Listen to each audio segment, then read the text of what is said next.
Hello friends and dear students, प्यारे बच्चों, last तक जितने हम लोगों ने लेक्चर्स किए हुए हैं, अभी तक जितने भी लेक्चर्स किए हैं, वहाँ पे जो लास्ट लेक्चर था हमारा ट्रिग्नोमेट्री का था। यानी ट्रिग्नोमेट्री का आखिरी चैप्टर था जिस पे हम लोगों ने लास्ट लेक्चर में बात करी थी। आज का जो लेक्चर होगा वो कॉम्प्लेक्स नंबर का होगा। ठीक है, तो कॉम्प्लेक्स नंबर में हम लोग ये डिस्कस करेंगे कॉम्प्लेक्स नंबर का फॉर्म कैसा होता है, कॉम्प्लेक्स नंबर में किस तरह की नंबर और कौन कौन सी नंबर हैं जिनका इन्वॉल्वमेंट होता है। तो आज स्टार्ट करते हैं कॉम्प्लेक्स नंबर। ओके, आज का जो फर्स्ट लेक्चर है वो क्या है, कॉम्प्लेक्स नंबर का है। ओके, ये जो कॉम्प्लेक्स नंबर होती है, ये कॉम्प्लेक्स नंबर जो होती है वो रियल नंबर एंड प्लस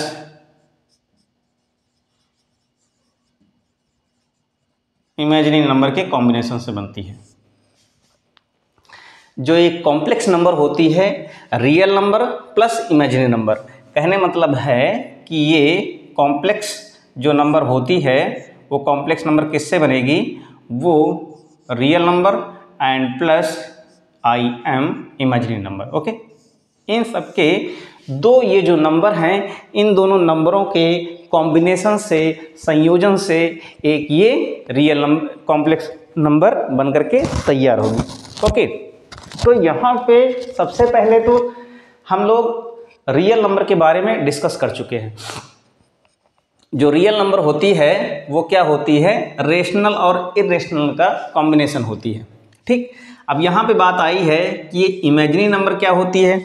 तो ये इमेजिनरी नंबर क्या होती है, एक ऐसी नंबर होती है, एक ऐसी नंबर है जिसका स्क्वायर, ठीक, एक ऐसी नंबर है जिसका स्क्वायर -1 हो,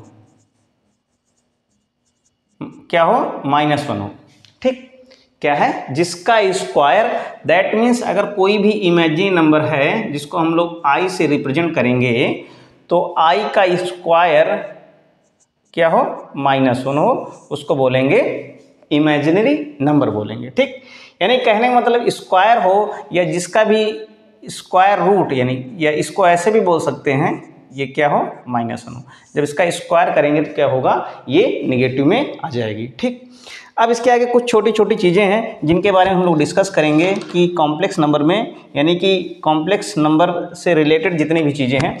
अब यहाँ पे बात आती है कि कॉम्प्लेक्स नंबर का फॉर्म कैसा होता है, यानी कि उसका स्वरूप कैसा होता है, वो दिखती कैसी है। ठीक, यानी कि फॉर्मेट, या इसको हम लोग ये बोल सकते हैं कि स्ट्रक्चर कैसा होता है। ठीक, तो जो हमारी कॉम्प्लेक्स नंबर होती है वो कैसी होती है, वो यानी form of square, form of complex number, sorry यहाँ पे स्क्वायर लिख दिया है, form of complex number, complex number कैसा फॉर्म होता है, x + iy, ये तो फॉर्म है।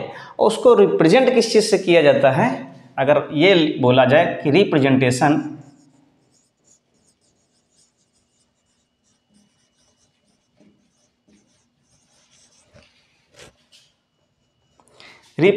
ऑफ कॉम्प्लेक्स नंबर, तो रिप्रेजेंटेशन किस चीज़ से किया जाता है, स्मॉल जेड से। ओके, ये इससे भी बोल सकते हैं या इससे भी बोल सकते हैं। अगर कोई भी यानी कॉम्प्लेक्स नंबर है उसको हम लोग स्मॉल जेड से रिप्रेजेंट करते हैं, तो इसका मतलब ये है कि that is z is equal to होता है x + iy। ठीक, ये क्या है, एक कॉम्प्लेक्स नंबर का रिप्रेजेंटेशन है और क्या है, फॉर्म है, form of complex number and form of या representation of complex number. Okay, अब यहाँ पे बात आती है कि कोई भी अगर कॉम्प्लेक्स नंबर है, उस कॉम्प्लेक्स नंबर को हम लोग x + iy से क्या करते हैं, इस तरीके से दिखाएंगे। तो अब यहाँ पे बात ये आती है कि x + iy क्या है, तो यहाँ पे हम लोग ये बोलेंगे कि होयर x एंड y ये क्या है, ये दोनों के दोनों रियल नंबर है।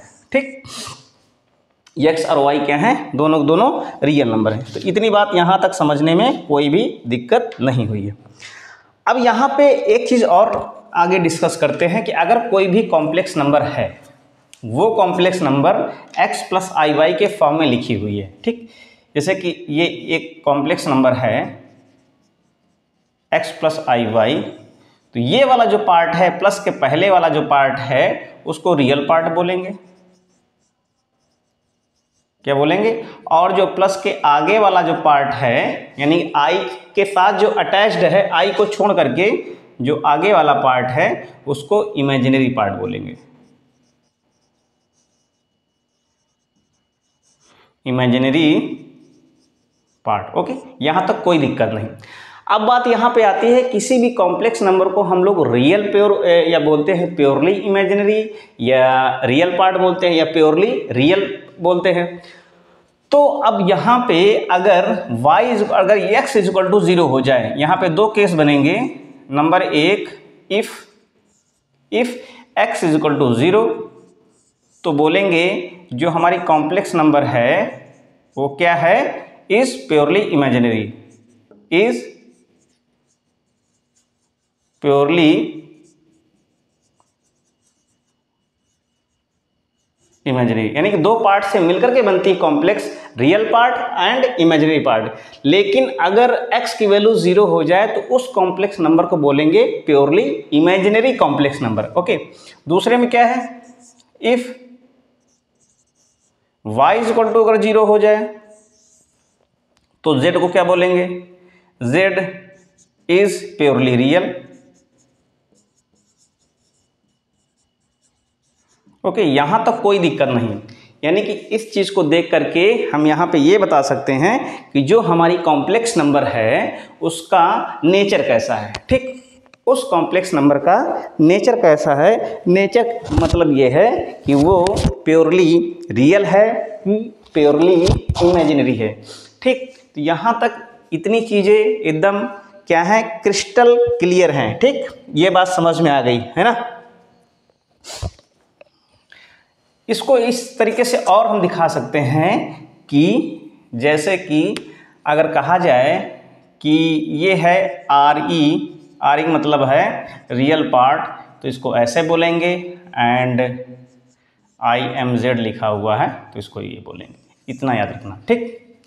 अब इसके बाद हम लोग बात करते हैं कॉन्जुगेट की, कि कॉन्जुगेट क्या होता है। अगर कोई भी, अगर इस तरीके से लिखेंगे कि if Z is any complex number then conjugate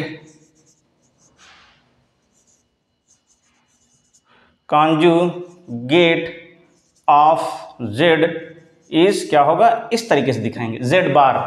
इसको पढ़ेंगे क्या, हम z बार पढ़ेंगे। अब यहां पे बात आती है कि if z is equal to x plus i y, then z bar is equal to x minus i y, okay. इतना यहां से देख सकते हैं कि अगर कॉन्जुगेट है तो क्या होगा, बस माइनस लगा देंगे। अब आगे बात करते हैं मॉडुलस के बारे में। अगर z कोई भी कॉम्प्लेक्स नंबर है, क्या है, z is any complex number then modulus of z is, ये हो जाएगा मॉडुलस का रिप्रेजेंटेशन, दोनों तरफ मॉड लगा देंगे, ठीक है। अब यहाँ पे लिखेंगे कि if z is equal to x plus i y, then mod of z is equal to क्या हो जाएगा, इस रूट के अंदर दोनों का स्क्वायर कर देंगे, ये इसका मॉडुलस हो जाएगा। ये क्या है, मॉडुलस ऑफ z, ओके। इसको देख सकते हैं आप लोग। तो यहाँ तक जितनी भी चीज़ें हमने समझाई हैं इनको आप लोग नोट डाउन कर सकते हैं, और जो भी प्रॉब्लम है वो आप बता सकते हैं कि क्या होता है।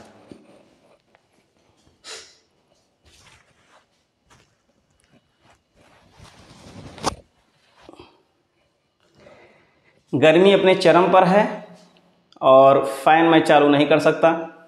इस चीज़ को आप लोग यहाँ पे ये देख सकते हैं कि गर्मी बहुत ज़्यादा पड़ रही है और फ़ैन अगर चालू होगा तो उसकी थोड़ा सा एक्स्ट्रा आवाज़ आ सकती है, इसलिए बार बार पसीने को पोंछना पड़ता है। तो थोड़ा सा जो डिस्टरबेंस है तो उसके लिए मैं माफ़ी चाहता हूँ कि जो भी बीच बीच में हल्का फुल्का एक माइनर सा डिफरेंस नज़र आता होगा। तो फिलहाल यहाँ तक जो कंटेंट डिलीवर करने में है वो कोई भी प्रॉब्लम नहीं हो रही होगी आप तक पहुँचने में। तो जहाँ कहीं भी प्रॉब्लम हो आप लोग कमेंट बॉक्स में लिख करके बता सकते हैं, उसे एकदम से क्लियर कर दिया जाएगा। बीच बीच में चेहरे में पसीना आता है तो वो इरिटेट करता है और रूम में भी एसी लगा नहीं है तो एसी लगा नहीं है तो फिर दिक्कत थोड़ी बहुत है ही। पढ़ने वाले को दिक्कत नहीं, फिलहाल पढ़ाने वाले को दिक्कत है, जो लेक्चर ले रहा है उसे दिक्कत है। ठीक है, तो फिलहाल यहाँ पे कुछ प्रॉपर्टीज़ हैं जिनके बारे में हम लोग डिस्कस कर लेते हैं। जैसे कि अभी जितने भी क्वेश्चंस जो हम लोगों ने कॉन्सेप्ट पे बात की है उससे रिलेटेड कुछ क्वेश्चन पे बात कर लेते हैं। जैसे कि सपोज दैट अगर हमने यहाँ पे बात करी है कि अगर कोई भी एक कॉम्प्लेक्स नंबर है, ठीक, और उसकी वैल्यू क्या है 2 + 3y ये दिया हुआ 3iy, ओके, या इस तरीके से बोल सकते हैं कि 2 + 3i, सॉरी ये था ना, ठीक। आई को हम लोग जनरली जैसे होता ना कि x + iy है, तो हम जनरली जो लिखेंगे उसको हम लोग ये भी लिख सकते हैं कि जो हम लोगों को जो हैबिट में आता है वो इसको भी ऐसे भी लिखा जा सकता, i और 3 भी लिखा जा सकता, लेकिन आई थिंक ये चीज़ ज़्यादा सुटेबल लगती है ना। अब यहाँ पे जैसे y होता या कोई भी इस तरीके से वेरिएबल टर्म होता तो दिमाग में बैठा हुआ है कि x + iy, लेकिन यहाँ पे जो हम लोगों के लिए है जो परफेक्ट लग रहा है लिखने के लिए ये सही है वही चीज़ है, लेकिन ये ज़्यादा अप्रोप्राइट लग रहा है। तो फिलहाल यहाँ पे हम लोग सबसे पहले क्या किए थे, कॉन्जुगेट की बात किए थे। ये क्या है, कॉन्जुगेट है, तो इसका जो कॉन्जुगेट होगा वो क्या होगा 2 - 3i होगा, ठीक। ये क्या है, इसका कॉन्जुगेट है, इस 3 यानी 2 + 3i का क्या है, कॉन्जुगेट है। एक चीज़ और यहाँ पे ध्यान देना, इसी से एक प्रॉपर्टी बनाते हैं। अब इसका जैसे कॉन्जुगेट लगा दिया जाए, जैसे कि ऑलरेडी क्या है z बार है और इसका ओवरऑल फिर से z बार निकाला जाए तो फिर से माइनस लगेगा तो क्या हो जाएगा 2 + 3i आ जाएगा। तो इसका मतलब ये है कि जो हमारे पास था ऑलरेडी वहीं फिर से आ गया। तो कहने मतलब ये है कि अगर कॉन्जुगेट का कॉन्जुगेट अगर निकालते हैं तो क्या आ जाता है, वही कॉम्प्लेक्स नंबर हमें मिल जाती है। बात समझ में आई, ठीक, इतनी बात समझ में आई। अब यहाँ पे जो भी ये कॉम्प्लेक्स नंबर दी हुई है तो इस कॉम्प्लेक्स नंबर का अगर हम लोग मॉडुलस निकालेंगे तो मॉडुलस क्या होगा, रूट के अंदर जो x की वैल्यू है जो y की वैल्यू है तो 2 दूनी 4 हो जाएगा, ये 3 तरह का 9 हो जाएगा और इसकी वैल्यू आ जाएगी रूट का 13 आ जाएगी। तो ये इसका क्या हो जाएगा, ये मॉडुलस पार्ट हो जाएगा, ठीक। अब यहाँ पे कुछ प्रॉपर्टीज़ हैं उनको हम लोग डिस्कस करते हैं, एक एक करके उनको हम लोग क्या करेंगे, डिस्क्राइब करेंगे। तो फिलहाल सबसे पहले ये वाली प्रॉपर्टीज़ तो हो ही गई कि कॉन्जुगेट का जो कॉन्जुगेट होगा फिर से वहीं जो हमारी ओरिजिनल जो कॉम्प्लेक्स नंबर थी वहीं हमें मिल जाएगी, ठीक। तो कहने का मतलब ये है, पहली प्रॉपर्टी ये है कि z बार, ओके, तो इसके ऊपर फिर से बार लगाएंगे तो हमें वहीं कॉम्प्लेक्स नंबर मिल जाएगी। दूसरी प्रॉपर्टी ये कह रहा है कि z + z बार जो होगा वो क्या होगा, रियल नंबर होगी। कैसे होगी इसको देख लेते हैं। z का मतलब कोई भी अगर कॉम्प्लेक्स नंबर है, ठीक, और उसका कॉन्जुगेट क्या है, x - iy है, ये क्या है कट जाएगा तो हमें क्या मिलेगा, 2x मिलेगा। यहाँ पे कोई भी इमेजिनरी नंबर नहीं है इसलिए क्या हो जाएगा, ये प्योरली रियल हो जाएगा। अब इसी जगह पे अगर हम माइनस लिख दें, ठीक, तो क्या हो जाएगा z - z बार। तो इसकी जो वैल्यू होगी यहाँ से ये भी देख सकते हैं कि क्या होगा, x + iy -x and minus plus iy, तो यहाँ से ये कैंसिल आउट हो जाएगा। तो यहाँ से कितना मिलेगा, 2iy मिलेगा, ठीक। और जब 2y मिलेगा तो इस 2iy की वैल्यू क्या होगी, अब ये दो चीज़ों पे डिपेंड करेगी। यहाँ पे तो पूरा रियल ही था, लेकिन यहाँ पे पूरा इमेजिनरी नहीं बोल सकते हैं। क्यों नहीं बोल सकते हैं कि अगर यहाँ पे दो केस बनेंगे वो y पे डिपेंड करेगा। अगर एक तो y = 0 हो जाए और एक y ≠ 0 हो जाए, ठीक। इस चीज़ को समझना, अगर 0 आएगा तो पूरा 0 हो जाएगा, तो क्या होगा, एक कंडीशन क्या बनेगी, या तो 0 होगा, और अगर 0 नहीं है तो क्या होगा, इमेजिनरी नंबर होगा, ठीक। बात समझ में आई। कहने मतलब ये है कि अगर z माइनस जेड बार है तो वहाँ पे दो केस बन करके तैयार होंगे। वहाँ पे आएगा तो 2i y यहीं आएगा, लेकिन अब y पे डिपेंड करेगा क्योंकि y यहाँ पे रियल नंबर है। अब जब y यहाँ पे रियल नंबर है तो y की वैल्यू अगर 0 होगी तो पूरी 0 वैल्यू हो जाएगी। अगर y की वैल्यू नॉट इक्वल टू 0 है तो क्या होगा, वो इमेजिनरी नंबर आएगी। ठीक, इसके आगे की जो प्रॉपर्टीज है वो क्या कह रहा है, उसको तो हम लोगों ने देख ही लिया हुआ है।